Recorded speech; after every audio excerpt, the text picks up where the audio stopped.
কালারটা এসছে দেখুন কতটা সুন্দর।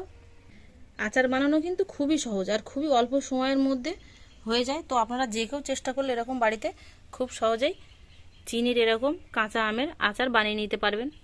নমস্কার বন্ধুরা, সুপ্রিয়া কিচেনে আবার আপনাদের সবাইকে স্বাগত জানাই। এখন বাজারে প্রচুর কাঁচা আম পাওয়া যাচ্ছে। তো এই কাঁচা আমের সময় আমি কাঁচা আম দিয়ে টক ঝাল মিষ্টি আচারের রেসিপি নিয়ে আপনাদের সামনে চলে এসেছি। তো প্লিজ বন্ধুরা, আপনার পুরো ভিডিওটা প্রথমের থেকে শেষ পর্যন্ত দেখবেন আমার সঙ্গে থেকে। আশা করছি আপনাদের ভালো লাগবে।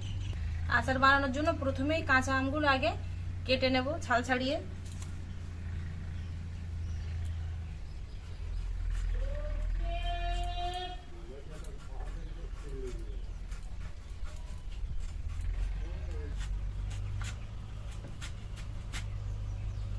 এখন কাঁচা আমের প্রায় সিজনের লাস্টের দিকে আম আঠি শক্ত হয়ে গেছে।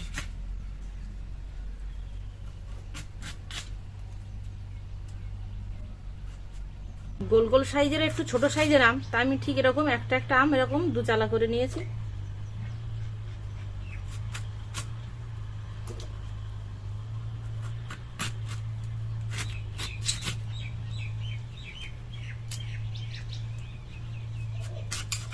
আমি আম কেটে জল দিয়ে ধুয়ে নেব। তবে আপনারা চাইলে কিন্তু আমটা প্রথমেই আগে ধুয়ে তারপরে খোসা ছাড়িয়ে তারপরে আর ধুতে হবে না, ওইভাবে আচারটা বানাতে পারেন। তবে আমার মনে হয় কি বলুন তো, যে আমের মধ্যে কিন্তু একটা কষ আছে, সেই কষটা থাকলে কিন্তু আচারটা ভালো লাগে না খেতে, বা ভালোও থাকবে না। সেই জন্য কেটে নেওয়ার পরে আমটা ধুয়ে নেওয়া মনে হয় ভালো হবে।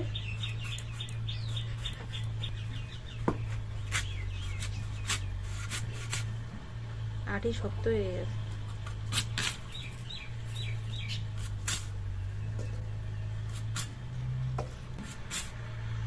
সব আমগুলোই ঠিক আমি এরকম ভাবে কেটে নেব।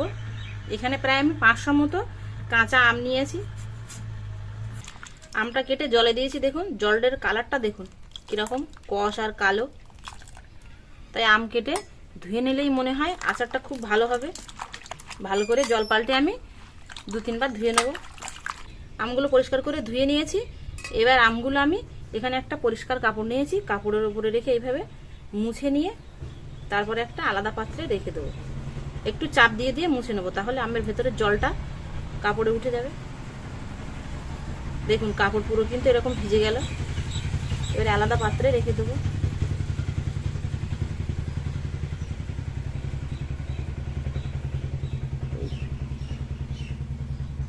হাতের মধ্যে রেখে চাপ দিয়ে দিয়ে এইভাবে খুব ভালো করে মুছে নিতে হবে। এক সাইড ভিজে গেলে পরপর পরের সাইডগুলো দিয়ে এইভাবে মুছে নিতে হবে। আমগুলো কাপড় দিয়ে খুব ভালো করে মুছে নিয়েছি। তবে আপনারা চাইলে কিন্তু আমগুলোর মধ্যে লবণ হলুদ মাখিয়ে 2-3 ঘন্টা রৌদ্র দিয়েও এই আচারটা বানাতে পারেন। তবে আমি রৌদ্র দেবো না, লবণ হলুদ মাখাবো না, এইভাবে আচারটা বানাবো। আমগুলো মুছে নিয়েছি, দেখুন একদম মনে হচ্ছে যেন কাঁচা আম কাটা এরকম ঝরঝরে হয়েছে আর পরিষ্কার হয়েছে, দেখুন কতটা সুন্দর।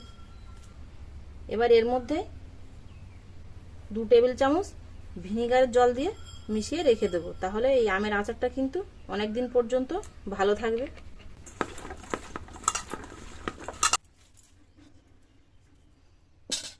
উনুনটা ধরিয়ে কড়া বসিয়ে দিয়েছি। এবার আচার বানানোর জন্য কিছু গোটা মশলা আমি নিয়েছি। গোটা মশলা শুকনো কড়াই ভেজে নেব। নিয়েছি শুকনো লঙ্কা, জিরে, মৌরি, ধনে, গোলমরিচ আর 5 ফোড়ন। 500 আমের জন্য 4টে লঙ্কা দিয়েছি আমি। তবে আপনারা চাইলে একটু কম বেশি করতে পারেন, কারণ আচারটা একটু টক ঝাল মিষ্টি সব রকম থাকবে, তবেই খেতে ভালো লাগবে। শুকনো লঙ্কাগুলো একটু আগে ভেজে নেব। লঙ্কাটা হালকা একটু এরকম কালো হয়ে গেছে, গাটা দেখুন এরকম করে ভেজে নিয়েছি। এবার এর মধ্যে বাকি মশলাগুলো দিয়ে ভেজে নেব। তবে মশলাগুলো কিন্তু খুব ভাজবো না, যেন একটু মাঝে মাঝে গুঁড়ো করা যায়, এরকম হালকা গরম করে নিয়েই নামিয়ে নেব। মশলাগুলো ভেজে যদি কালো হয়ে যায় তাহলে কিন্তু মশলার স্বাদটাই আর থাকবে না। মশলাটা দেখুন হালকা এরকম করে ভেজে নিয়েছি, একদম কিন্তু কালো হয়ে যায়নি, মশলাটা ভাজা হয়ে গেছে। এবার নামিয়ে নেব।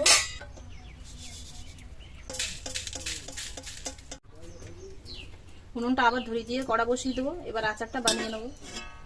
আচারটা বানাতে বানাতেই তার মধ্যেই মশলাটা ঠান্ডা হয়ে যাবে, তারপরে মশলাটা শিলে গুঁড়ো করে নেব। কড়া গরম হয়ে গেছে, কড়াই দিয়ে দেবো সর্ষের তেল। এই আচারটা বানানোর জন্য আমি সর্ষের তেল ব্যবহার করছি। তো আপনারাও চেষ্টা করবেন যে কোনো আচার বানানোর সময় সর্ষের তেল দিয়ে বানাতে। তেলের মধ্যে দিয়ে দেবো শুকনো লঙ্কা চেরা আর গোটা মৌরি।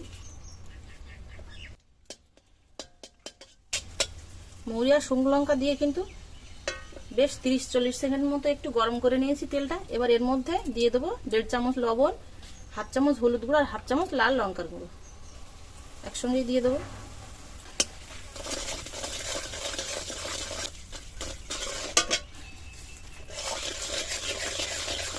এবার এর মধ্যে আমগুলো দিয়ে দেবো।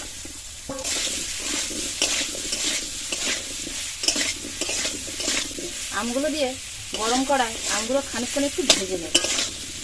আমটা ও সাইডে ভাজা হতে থাকুক, এ সাইডে ভাজা মশলাগুলো ঠান্ডা হয়ে গেছে, শিলে গুঁড়ো করে নেব। তবে মিহি করে গুঁড়ো করবো না, আদা গুঁড়ো করে নেব।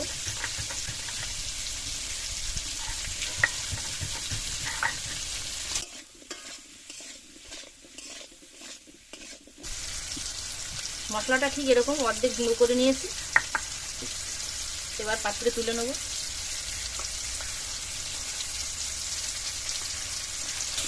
লবণ দেওয়ার পরে কিন্তু যে কোনো সবজিতেই জল বেরোয়, একটু একটু জল বেরিয়েছে, সেগুলো কিন্তু এরকম শুকিয়ে যাচ্ছে, মানে না বেরোনোর মতো জল বেরিয়েছে।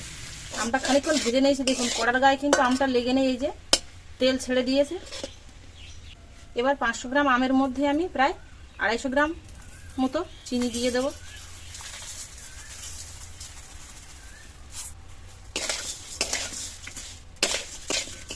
তবে এই আচারের মধ্যে কিন্তু আর জল দেবো না, এই চিনির রসেই আচারটা বানাবো। তবে চিনির পরিবর্তে আপনারা এখানে গুঁড়ো দিতে পারেন, নইলে গুড়ের বাতাসাও দিতে পারেন, দিয়ে আচারটা বানাতে পারেন। চিনিটা দেখুন এরকম আস্তে আস্তে গলতে শুরু হয়েছে। 2-3 মিনিটের জন্য আমি চাপা দিয়ে দেবো, তাহলে চিনিটা গলে যাবে আর আমটাও সেদ্ধ হয়ে যাবে। চাপাটা খুলে নেব, 2 মিনিট হয়ে গেছে। দেখুন চিনিটা গলে যাওয়ার পরে কিন্তু অনেকটাই হয়ে গেছে, এর মধ্যে আর জল দিতে লাগলো না। আর আমগুলোও দেখুন এরকম কত সুন্দর এই যে সেদ্ধ হয়ে গেছে। খুন্তিতে চাপ দিলে দেখুন এরকম গলে গেল। এবার এর মধ্যে মশলা দিয়ে দেবো, তবে পুরোটা দেবো না, অর্ধেকটা দেবো। মশলাটা দিয়ে খানিকক্ষণ একটু রান্না করে নেব। এখনো তাই পুরোপুরি চিনি গলেনি, পুরোপুরি চিনিটা কিন্তু গলে গেছে।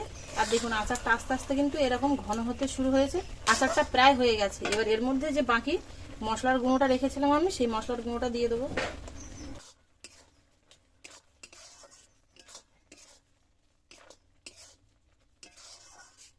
চিনি দিয়ে বানানো আচারটা, তাই কি দেখুন কালারটা কত সুন্দর এসছে, দেখলেই কিন্তু যে কেউ খেতে চাইবে। আচারটা হয়ে গেছে, এবার নামিয়ে নেবো। হালকা এরকম একটু রস রস রেখেছি, এরকম রেখেই নামিয়ে নেব।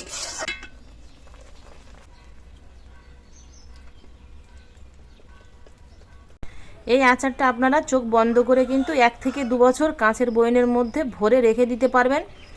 তবে কি মাঝে মধ্যে একটু রৌদ্রে দেবেন, তাহলেই দেখবেন আর কিছু হবে না। আচারটা দেখুন শুধু দেখতে কতটা সুন্দর লাগছে আর কতটা লোভনীয় হয়েছে। আর আচারটা খেতে কিন্তু সত্যি খুব ভালো হবে। তো আপনারা একবার এইভাবে বাড়িতে বানিয়ে দেখবেন, আশা করছি আপনাদেরও ভালো লাগবে। আমার এই টক ঝাল মিষ্টি আচারটা কেমন হলো অবশ্যই কিন্তু আপনারা কমেন্টে জানাতে ভুল করবেন না। যদি ভালো লাগে তাহলে প্লিজ প্লিজ বন্ধুরা, যে সকল বন্ধুরা এখন আমার ইউটিউব চ্যানেলে নতুন, আপনারা চ্যানেলটিকে সাবস্ক্রাইব করে আমার পাশে থাকবেন। আর যে সকল বন্ধুরা এখনো পর্যন্ত আমার ফেসবুক পেজে নতুন, আপনার পেজটিকে ফলো করে আমার পাশে থাকবেন। আর এতক্ষণ আমার সঙ্গে থাকার জন্য আপনাদের অনেক অনেক ধন্যবাদ। আবারও দেখা হচ্ছে আপনাদের সাথে পরে নতুন কোনো রেসিপিতে। ততক্ষণ আপনারা সবাই ভালো থাকবেন আর সুস্থ থাকবেন।